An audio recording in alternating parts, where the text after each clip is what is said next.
అందరికీ నమస్తే. నేను Saide Mamidi S mike channel. So Telangana రాష్ట్ర వ్యాప్తంగా మున్సిపల్ ఎన్నికల ప్రచారం అయితే హోరాహోరుగా జరుగుతుంది.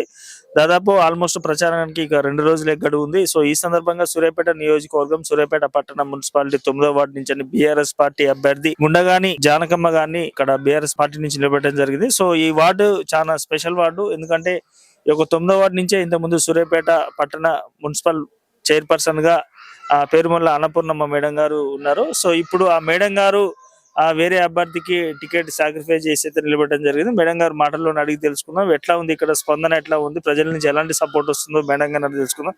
మేడం చెప్పండి, ఎట్లా ఉంది ప్రచారం, ఎలా సాగుతుంది, ప్రజల నుంచి ఎలాంటి రెస్పాన్స్ వస్తుంది మేడం? ఎస్ మైక్ ఛానల్ వారికి నమస్కారాలు.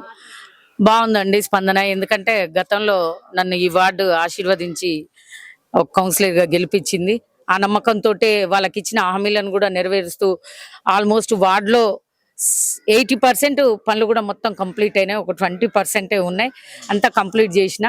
కాకపోతే ఏంటంటే ఈరోజు ప్రజలను భయభ్రాంతుల్లోకి ఒక ధనమనే రూపాన ప్రజలను భయభ్రాంతులు చేస్తారు. కానీ ప్రజలు చాలా తెలివికల్లోళ్ళు. వాళ్ళకి ఎందుకంటే వాళ్ళ విజ్ఞత ఉంటుంది. ఎందుకంటే ఎవరి దగ్గర పోతే పని జరుగుద్ది, ఎవరి దగ్గర పోతే మాకు అమ్మ అని పోతే ఆదరిస్తారు అనే ఒక జ్ఞానం ఉన్న ప్రజలు కాబట్టి ప్రజలు ఆ రూట్లోనే వెళ్తారు, సైలెంట్ గా పని చేసుకుంటూ పోతారు ప్రజలు. సో ప్రధానంగా చూసుకున్నట్టయితే మీరు ఈసారి పోటీ చేయకపోవడం అనేది ఒక చాలా హాట్ టాపిక్ గా మారింది మేడం. దీన్ని అంటే మీ అపోజిషన్ పార్టీ వాళ్ళు కూడా దీన్ని ఒక రకంగా వ్యతిరేకిస్తున్నారు.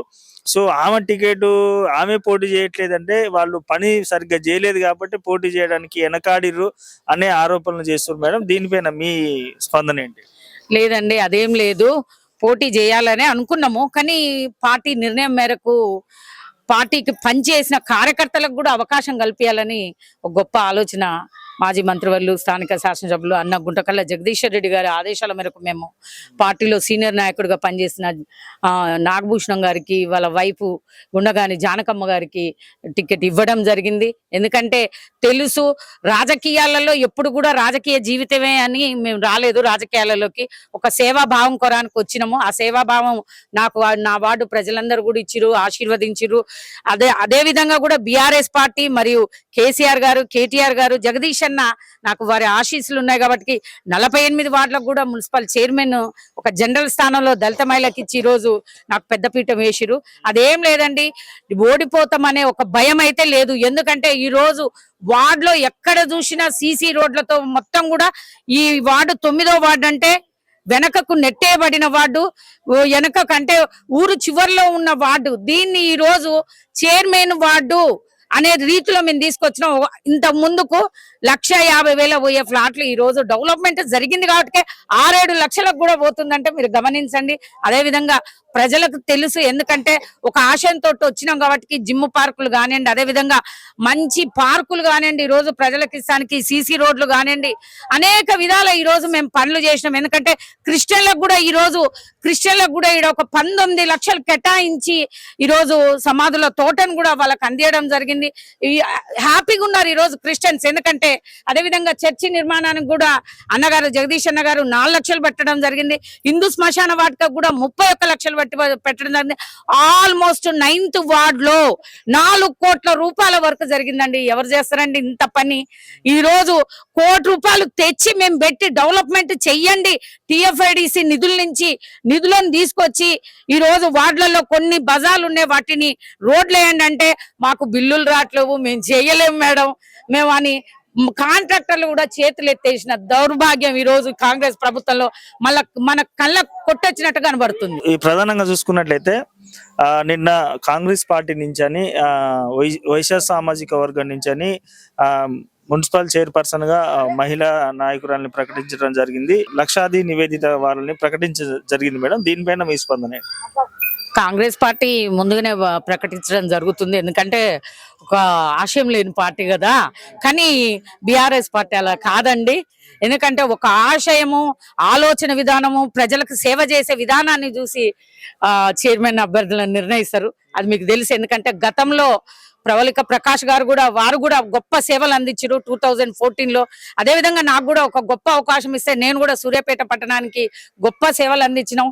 బీఆర్ఎస్ పార్టీ నిర్ణయం, జగదీష్ అన్న నిర్ణయం ప్రకారము మళ్ళీ కొత్త వ్యక్తులు రాబోతురు, ఊహలకు అందని వ్యక్తులను అందిస్తాడు సూర్యాపేట మున్సిపల్ చైర్మన్ గా. ఎందుకంటే అందరూ కూడా అతి ఉత్సాహంతో ఎదురు చూస్తున్నారు. దాన్ని వేచి చూడాలి మనము. అన్నగారు ప్రకటించడం కూడా జరుగుతుంది. సో అంటే ఈ సందర్భంగా మీరు ఇప్పుడు ఈసారి కూడా సూర్యాపేట మున్సిపల్ చైర్మన్ పదవి బీఆర్ఎస్ పార్టీ కైవసం చేసుకోబోతుందా? ఎస్, ఎందుకంటే పూర్తి నమ్మకం, పూర్తి విశ్వాసం ఉంది మాకు. ఎందుకంటే నేను వచ్చిన పీరియడ్లోనే 2 ఏళ్ళు కరోనా నుంచి ప్రజలను కాపాడుకున్నాం. మా ప్రాణాలను లెక్క చేయకుండా, మా మంత్రి ఎమ్మెల్యే గారి ప్రాణాలు లెక్క చేయకుండా మేము ప్రజాసేవలో మా ప్రాణాలు పోయినా ఏం లేదని 2 ఏళ్ళు కూడా కరోనా కష్టపడి పనిచేసినాం. తర్వాతకి శరవేగమైన 2 ఏళ్ళ పట్టణ అభివృద్ధిలో కూడా మేము భాగస్వాములై ఈ రోజు పట్టణ అభివృద్ధి చేసినాం. 2 సంవత్సరాలైంది. 2 సంవత్సరాలలో కనీసం మురికి కాలువలు తీసినోడు లేడు, లైట్లు పోతే చూసినోడు లేడు, కనీసం రోడ్లలో ఎక్కడన్నా గుంతలుంటే ఒక జబ్బడి మట్టి తెచ్చేద్దామన్న నాదుడు లేడు. ఈ 2 ఏళ్ల నుంచి కాంగ్రెస్ ప్రభుత్వం ఏం చేసింది సూర్యాపేట మున్సిపాలిటీకి ఉండి ఏం చేసిర్రు అని మేము అడుగుతున్నాం ఈ రోజు. ఎందుకంటే ప్రజలకు తెలుసు మా వార్డులో ఏం పనులు అయినాయి, ఏ విధంగా చేసిరు అనేది తెలుసు. ఎందుకంటే మురికి నీళ్ళు తాగి బతికిన వాళ్ళం అండి సూర్యాపేట పట్టణ ప్రజలందరూ కూడా.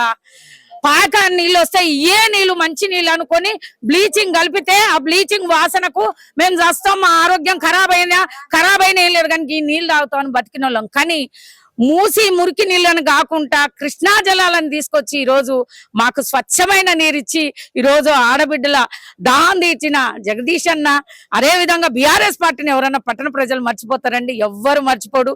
ఎందుకంటే సూర్యాపేట పట్టణం అనేది చాలా డెవలప్మెంట్ జరిగింది. ఎంత డెవలప్మెంట్ అంటే 60-70 ఏళ్లలో జరగని డెవలప్మెంట్ ను ఒక 10 ఏళ్ల కాలంలో మేము డెవలప్మెంట్ చేసి చూపించాం. అందుకే ప్రతి వార్డులో కూడా ఈ రోజు ప్రజలు మంచి విశ్వాసంతో ఉండ్రు. ఎందుకంటే మేము బీఆర్ఎస్ పార్టీనే గెలిపించుకుంటాం. ఎందుకంటే ఈ 2 ఏళ్లలో ఎవ్వడు కూడా గిటేపు వార్డుకెళ్ళి వచ్చి కన్నేసి చూసిన నాదుడు కూడా లేడు. ఈ రోజు ఓట్లు వచ్చినాయి అనగానే వచ్చి మమ్మల్ని ఓటు అడుగుతుర్రు అనేది ప్రజలు చాలా విశ్వాసంతో ఉండ్రు. మేము చైర్మన్ స్థానాన్ని కైవసం చేసుకోబోతున్నాం. కాంగ్రెస్ పార్టీ వాళ్ళు రాష్ట్రంలో అధికారం ఉన్నదన్న భరోసాతో పోతున్నారు. బీజేపీ పార్టీ వాళ్ళు సెంట్రల్ అధికారం ఉందన్న భరోసాతో పోతున్నారు. గట్టిగా మాట్లాడితే అసలు సూర్యాపేటని జగదీష్ రెడ్డి గారు ఏమీ డెవలప్మెంట్ చేయలేదు. జస్ట్ ఆయన కమిషన్ కోసమే 1000 కోట్లు సూర్యాపేటకు తీసుకొచ్చారే తప్ప సూర్యాపేటని జగదీష్ రెడ్డి గారు చేసిన అభివృద్ధి ఏమీ లేదని చెప్పేసి వాళ్ళు ఆరోపిస్తున్నారు. దీనిపైన మీ అభివృద్ధి జరగలేదని సన్నాసులకు నేను ఏం చెప్తా అండి? ఏం చెప్తా నేను? గటు ఓండి ఊరికి ద్వారంలో ఒక మెడికల్ కాలేజీ, గిసుంటుకు వస్తే గవర్నమెంట్ హాస్పిటల్, కార్పొరేషన్ హాస్పిటల్ ధీటుగా గవర్నమెంట్ హాస్పిటల్ తీర్చిదిద్దుండు. ఈసుంటు వస్తే ఇంకా మీకు తెలుసు జిల్లా కార్యాలయాన్ని ఇక్కడ కలెక్టరేట్ నే నిర్మించినాం. ఇంకా సద్దల చెరువుకి వెళ్ళి జనాలు పోవాలంటే భయపడేటోళ్ళు.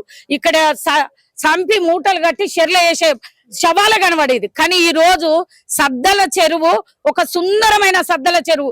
ఈ రోజు ప్రజలు యూత్ నుంచి మొదలు పెడితే ముసలోళ్ళ దాకా కూడా సద్దల చెరువు మీద అద్దమ రేత్రి దాకా కూడా వాళ్ళు వాకింగ్ చేసుకుంటా ఆహ్లాదకరానికి కుటుంబ సభ్యులతో వస్తున్నారు. ఎంత డెవలప్మెంట్ గురించి మాట్లాడేటోళ్ళు ఒక్కసారి ఏం జరిగిందని కళ్ళు పెట్టుకొని చూసి మాట్లాడాలి. ఎందుకంటే కళ్ళు లేని కబోదులే డెవలప్మెంట్ కాలేదని మాట్లాడతారు. సో ఈ సందర్భంగా మీరు లాస్ట్ అండ్ ఫైనల్ గా 9వ వార్డు ప్రజలకు మీరు ఏం చెప్పదలుచుకుంటారు? ఒకటే నమస్కారం 9వ వార్డు ప్రజలందరూ కూడా. అమ్మా, తల్లులు, అన్నలు, అక్క చెల్లెలు, మీరు ఏ విధంగానైతే నేను మీ పక్షాన ఉండి నన్ను గెలిపించిరో 9వ వార్డు నుంచి అత్యధిక మెజార్టీ ఇచ్చి అన్నపూర్ణను గెలిపించిరు. మీ ప్రేమ, విశ్వాసం, నమ్మకం నా మీద ఉంచి మీరు గెలిపించిరు. దానికి తోడు మీకు అన్ని విధాలా కూడా మీరు ఒక బజార్కి వస్తే ఈ రోడ్డు వేయమ్మా అంటే ఆ రోడ్డు వేసి ఓటేస్తాం, ఈ రోడ్డు వేయమ్మా అంటేనే ఓటేసి నన్ను గెలిపించిరు. మీకు ఇచ్చిన హామీలను నేను 80% కూడా నేను మీకు హామీలను నెరవేర్చిన కావున ఈ రోజు నేనేంటంటే చైర్మన్ గా చేసిన, కౌన్సిలర్ గా చేసిన, జనరల్ మహిళా స్థానంలో నేను చేయొచ్చు, నేను కూడా గెలవచ్చు అనే ఒక నమ్మకంతో ఉన్నా. కానీ ఎప్పుడు మనమే కాదు చేసేది, పార్టీలలో మిగతా వాళ్ళకు కూడా ఛాన్స్ ఇవ్వాలి, కార్యకర్తలకు కూడా ఛాన్స్ ఇవ్వాలని నేను ఈ త్యాగానికి సిద్ధపడ్డా. అన్నగారి నిర్ణయం ప్రకారం, పార్టీ నిర్ణయం ప్రకారం. అదే విధంగా కూడా గుండగాని భూషణం గారు కూడా వారు ప్రజాసేవలో ఛానల్ అండి. ఎందుకంటే నేను చూసాను ఇక్కడ ఒక 30 years నుంచి కూడా వారు ప్రజాక్షేత్రంలో ఉన్నారు, ప్రజలకు పని చేసిరు. ఈ రోజు ఎవడండి వచ్చి మా కోటేమని అడిగేటోళ్ళకి అర్హత లేదు. ఎందుకంటే వాళ్ళు వాళ్ళ వ్యాపారాలు పెంచుకోవడానికి, వాళ్ళ భూములు పెంచుకోవడానికి, వాళ్ళ డబ్బులు పెంచుకోవడానికి, వాళ్ళ ఆస్తులను కాపాడుకోవడానికి ఈ రోజు రాజకీయంగా ముందుకొచ్చారు. కానీ నిరంతరము ప్రజల మధ్యలో నాగభూషణం గారు ఉన్నారు. వారు నేను రాకముందు నుంచి కూడా అంతకు ముందుకు ఆధార్ కార్డులు కానివ్వండి, రేషన్ కార్డులు కానివ్వండి, ఎవరికి ఏ కష్టం వచ్చినా కూడా నాగభూషణం గారు వచ్చి పని చేసుకురు. అదే విధంగా వారికి బీసీ రాలేదు కాబట్టి వారికి జనరల్ మహిళ స్థానంలో వాళ్ళ భార్యని నిలబెట్టడం జరిగింది. ఎందుకంటే ఆ అమ్మాయి కూడా ప్రజాక్షేత్రంలో ఉంది. అంగన్వాడీ టీచర్ గా అమ్మాయి 18 ఏళ్ల నుంచి ఇక్కడ ఈ వార్డులో సేవలు చేసుకుంటా అందించుకుంటా ప్రజల మధ్యలో ఉంది. కాబట్టి నా భర్తకు రాలేదు ఛాన్స్, నాకు వచ్చింది, నాకు అవకాశం ఇవ్వండి, మేము ప్రజాక్షేత్రంలో ఉంటామని అమ్మాయి భూషణం గారు అడగడం జరిగింది. కాబట్టి ఈ రోజు వారికి టికెట్ ఇవ్వడము, వారిని ఆశీర్వదించడం కూడా జరిగింది. ఎందుకంటే ఈ రోజు భూషణం దగ్గర పోతే ఈ పని కావాలి అంటే భూషణం టక్కున వచ్చి వాలిపోయి ఆ పని చేయగలుగుతాడు. ప్రజలకు ఆ నమ్మకం ఉంది. కానీ ఇంట్లోకి పోతే ఇంట్లోనే అడుగు పెట్టని వాళ్ళను వచ్చి ఓటు అడిగితే ప్రజలకు తెలుసండి, ప్రజలు చాలా విఘ్నతతో ఉండ్రు, చాలా తెలివిగుండ్రు. వాళ్ళు సైలెంట్ గుర్రంటే ఏదో ఒకటి మళ్ళీ ఏదో ఒక విపత్తు వస్తుంది అనేది వాళ్ళకి అర్థమైంది. సైలెంట్ ఓటింగ్ జరుగుద్ది. డబ్బు కాదండి, ఇక్కడ ప్రజా సేవే, ప్రజల ప్రేమ ఆదరణే దక్కుద్ది. కాబట్టి గుండగాని జానకమ్మను అత్యధిక మెజార్టీతో, నాకెంత మెజార్టీ ఇచ్చిరో ప్రజలు, 9వ వార్డు ప్రజలు అత్యధిక మెజార్టీ ఇచ్చి జానకమ్మను కూడా ప్రజాక్షేత్రంలో 9వ వార్డు క్షేత్రంలో కౌన్సిలర్ గా గెలిపించి మేము తీసుకెళ్తామని మీకు నేను హామీ చేస్తున్నాను. చెప్పండి మేడం, మీరు ఇక్కడ 9వ వార్డు నుంచి అని బీఆర్ఎస్ పార్టీ నుంచి అని పోటీ చేస్తున్నారు కదా, మీకు ఎట్లా వస్తుంది? ప్రజల నుంచి కానీ మహిళల నుంచి కానీ ఎలాంటి సపోర్ట్ వస్తుంది? చాలా బాగా వస్తుందండి.